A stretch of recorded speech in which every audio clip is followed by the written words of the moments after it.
अस्सलामुअलैकुम जी क्लास, कैसे हैं आप? ठीक ठाक है। मुझे उम्मीद है कि आप खैर ऑफिस से होंगे।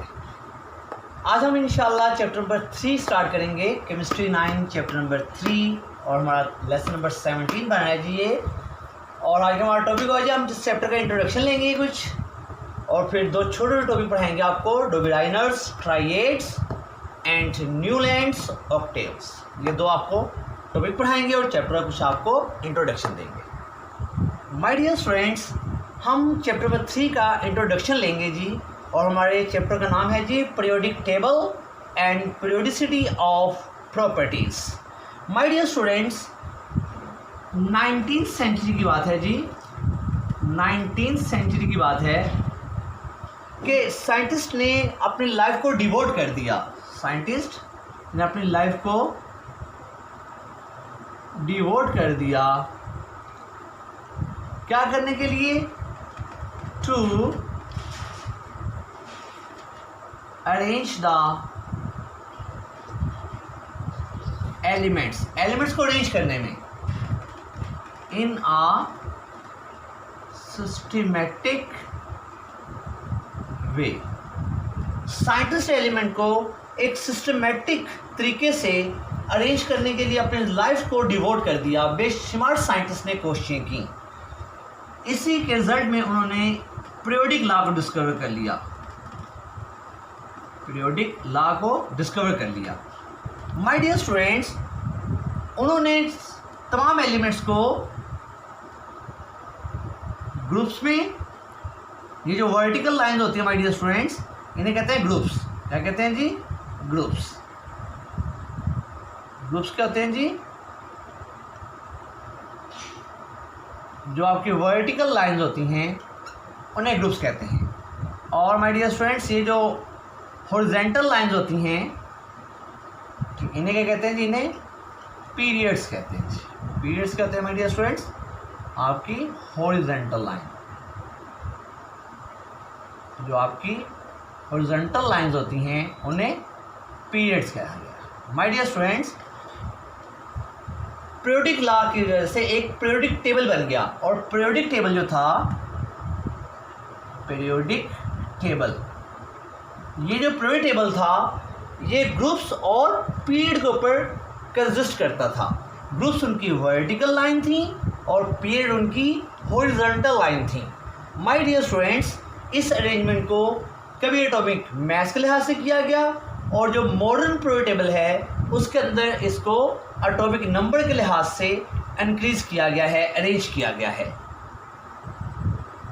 My dear students, periodic table की हिस्ट्री के अंदर जिस साइंटिस्ट का नाम 9 के टेक्स्ट बुक बोर्ड के अंदर, आपकी बुक के सिलेबस के अंदर मेंशन किया गया है, वो है डोबिराइनर। डोबिराइनर्स ने एक लॉ पेश किया था। इसने अपने लॉ का नाम रखा डोबिराइनर्स ट्राइएड्स। डोबिराइनर्स ट्राइएड्स के अंदर माय डियर स्टूडेंट्स, ये एक जर्मन साइंटिस्ट था। इसकी कंट्री कौन सी थी जी? ये एक जर्मन केमिस्ट था माय डियर स्टूडेंट्स। इसने क्या किया? इसने एलिमेंट्स को एटॉमिक मास के लिहाज से अरेंज किया। कैसे अरेंज किया जी? एटॉमिक मास के लिहाज से अरेंज किया। इसने कहा कि 3 एलिमेंट्स से अरेंज किए, ठीक है जी। ऐसे इसने 3 एलिमेंट्स क्या किए माय डियर स्टूडेंट्स? अरेंज किए। इससे इसके लॉ को नाम डाला गया डोबिराइनर्स ट्राइएड्स। इसने 3 एलिमेंट्स का क्या बनाया? एक ग्रुप बनाया। माय डियर स्टूडेंट्स, के अंदर कितने एलिमेंट्स थे? 3 एलिमेंट्स थे। उन 3 एलिमेंट्स के ग्रुप में उसने कहा कि जो आपका मिडल वाला एलिमेंट्स होता है, जो आपका मिडल एलिमेंट्स होता है, उसका जो एटॉमिक मास होता है वो फर्स्ट वाले के और लास्ट वाले के, यानी कि फर्स्ट और थर्ड वाले का मैथ्स का आप एवरेज निकाल लीजिएगा। जो आंसर आएगा वो हमेशा मिडल वाले का मैथ्स होगा, ठीक है जी। ये इसके लॉ की बेस थी। मैं इस लॉ की बेस को एक्सप्लेन करने के लिए आपको एक एग्जांपल देता हूँ। देखिए, इसने कहा कि एक एलिमेंट है जी कैल्शियम। क्या नाम है जिसका? कैल्शियम। इसने कहा जब आप कैल्शियम, फिर एक और से नाम दिया जी कैल्शियम, इसने कहा जी स्ट्रोंशियम। क्या नाम दिया जी इसने माय डियर स्टूडेंट? स्ट्रोंशियम। फिर से एक नाम दिया जी बेरियम। अब देखिए माय डियर स्टूडेंट्स, ये कितने एलिमेंट्स हो गए जी? 3 एलिमेंट्स हो गए हैं। इसने 3 एलिमेंट्स का एक ग्रुप बनाया। फिर से ये भी कहा कि कैल्शियम का एटॉमिक मास होता है 40, ठीक है जी। और माय डियर स्टूडेंट बेरियम का होता है 137। तो माय डियर स्टूडेंट्स इसने कहा कि अगर आप स्ट्रोंशियम का जो कि मिडिल में आ रहा है, इसका जो एटॉमिक मास होगा वो फर्स्ट और लास्ट वाले का मास का एवरेज होगा। तो देखिए फर्स्ट का मास कितना था जी? 40 और लास्ट वाले का मास में कितना था जी? 137। माय डियर स्टूडेंट्स का एवरेज निकालेंगे तो एवरेज के लिए हम 2 पे डिवाइड करेंगे। माय डियर स्टूडेंट्स देखिए 7 + 0 7, 4 + 3 7, 177 divided by 2। My dear student answer हमारा आ जाएगा 88.5। तो उसने कहा जो मिडिल वाले एलिमेंट का मास है वो ओरिजिनली कितना होता है जी? 88 होता है। तो माय डियर स्टूडेंट देख लीजिए रियल आंसर आता है 88.5, लेकिन लिटरेचर में क्या मेंशन किया हुआ है जी? 88। तो उसने कहा जो मिडिल एलिमेंट का एटॉमिक मास होता है वो फर्स्ट और लास्ट वाले एटॉमिक एटम्स के एटॉमिक मास का एवरेज होता है। ये इसका लॉ था। माय डियर स्टूडेंट्स अब हम आपको ये बताएंगे कि ये लॉ गलत क्यों हो गया, यानी ये लॉ तमाम एलिमेंट्स के ऊपर अप्लाई क्यों नहीं होता। माय डियर स्टूडेंट्स अब हम पढ़ेंगे व्हाई डू बेरियर्स ट्राइएड्स फेल। ये फेल क्यों हो गया, या लोगों ने इसे माना क्यों नहीं, या बाद में लोगों ने इससे मानने से इनकार क्यों कर दिया। माय डियर स्टूडेंट्स इसकी वजह ये थी कि ओनली फ्यू एलिमेंट्स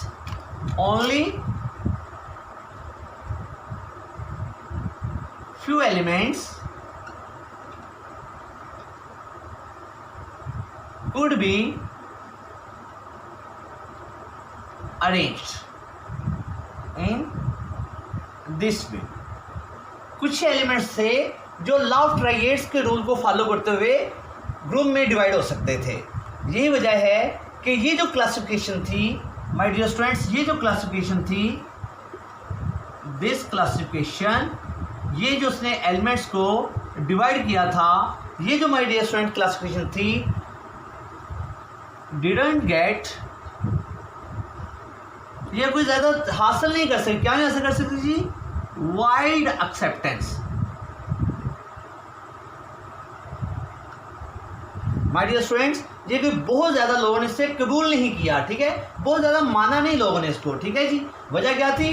कुछ ही एलिमेंट्स थे जो इस तरीके से माय डियर स्टूडेंट्स क्या हो रहे थे? अरेंज हो रहे थे। लिहाजा डो बेरियर क्या हो गया जी? नाकाम हो गया, फेल हो गया एलिमेंट्स को अरेंज करने में, क्योंकि सारे एलिमेंट्स जो डिस्कवर हो चुके थे वो लॉ ऑफ ट्राइएड्स को फॉलो करते हुए अरेंज नहीं हो रहे थे। माय डियर स्टूडेंट्स अभी आपने देखा कि लॉ ऑफ ट्राइएड्स फेल हो गया था। लॉ ऑफ ट्राइएड्स के बाद एक साइंटिस्ट आया न्यूलैंड ने एक लॉ पेश किया था, Newlands law of octave. Newland law of octave से पहले 1860 के अंदर, Newland law of octave present होने से पहले 1860 में एक साइंटिस्ट आता है जी, उसका नाम है जी कैनिज़ारो। क्या नाम है जी? कैनिज़ारो। माय डियर स्टूडेंट 1860 में कैनिज़ारो ने क्या किया था? एलिमेंट्स के करेक्ट एटॉमिक मैसेज डिस्कवर किए थे। माय डियर स्टूडेंट्स याद रखिएगा ये बहुत अहम एमसीक्यूज है। कैनिज़ारो ने एलिमेंट्स के क्या किए थे जी? करेक्ट एटॉमिक मास डिटरमाइन किए थे। कब? 1860 को। जब इसने एलिमेंट्स के करेक्ट एटॉमिक मैसेज डिस्कवर कर दिए तो एक बार फिर साइंटिस्ट ने एलिमेंट्स को अरेंजमेंट करने की कोशिश शुरू कर दी। स्टूडेंट साइंटिस्ट ने दोबारा कोशिश शुरू कर दी कि एलिमेंट्स को अरेंज किया जाए। एट लास्ट फिर क्या हुआ जी? 1864 को माय डियर स्टूडेंट्स न्यूलैंड एक साइंटिस्ट था जी, न्यूलैंड एक साइंटिस्ट था, इसका जो बिलोंग्स था जी ये एक ब्रिटिश था, ये एक ब्रिटिश केमिस्ट था जी। माय डियर स्टूडेंट न्यूलैंड ने 1864 को एक लॉ पेश किया। इसने कहा after 8th element properties of elements repeats. इसने कहा कि जब आप 8 के लिहाज से एक बार तो 8 एलिमेंट्स को अरेंज कर लेते हैं जी, 1 2 3 4 5 6 7 8, तो फिर दोबारा ऐड करेंगे जी 1 2 3 4 5 6 7 8। तो माय डियर स्टूडेंट्स, इसने कहा कि ये एलिमेंट्स नंबर 1 है, 2 3 4 5 6 7 8, ठीक है जी, 9 10 11 12 13 14 15 16। इसने कहा जब हम एलिमेंट्स को 8 के ग्रुप के लिहाज से अरेंज करते हैं एटॉमिक मास के इंक्रीजिंग होने के बेस पे, ठीक है माय डियर स्टूडेंट्स, जो टेबल इसने अरेंज किया था ये भी एटॉमिक मास के लिहाज से। इसने कहा कि आफ्टर एवरी 8 एलिमेंट से, अगर ये एलिमेंट्स की बात कर लेते हैं जी, देखिएगा जी 1 2 3 4 5 6 7 8, ठीक है जी, तो जो 8 एलिमेंट की प्रॉपर्टी होंगी वो ऊपर से क्या करती होंगी जी, मैच करती होंगी, ठीक है जी।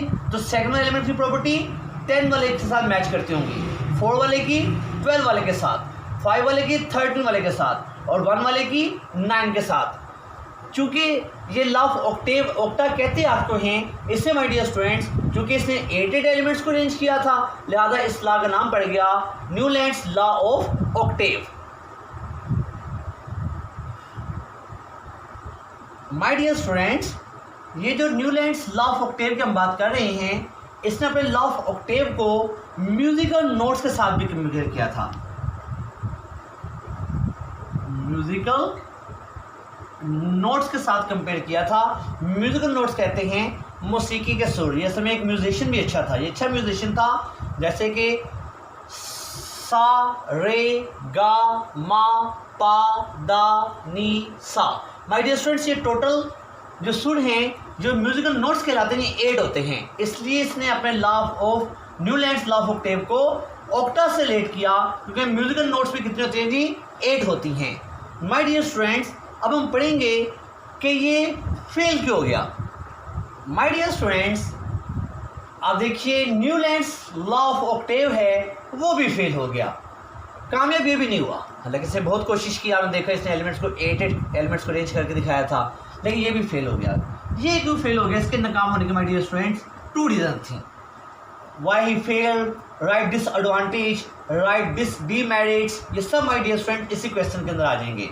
इसका आंसर है जी माय डियर स्टूडेंट, से जो पहली गलती हो गई, इसने नो स्पेस, कोई भी जगह नहीं छोड़ी। No space was left for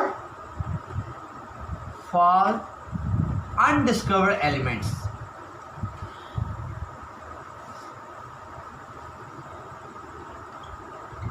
my dear students, ऐसे एलिमेंट्स जो कि अभी डिस्कवर नहीं हुए थे, उन एलिमेंट्स के लिए इसने कोई जगह नहीं छोड़ी।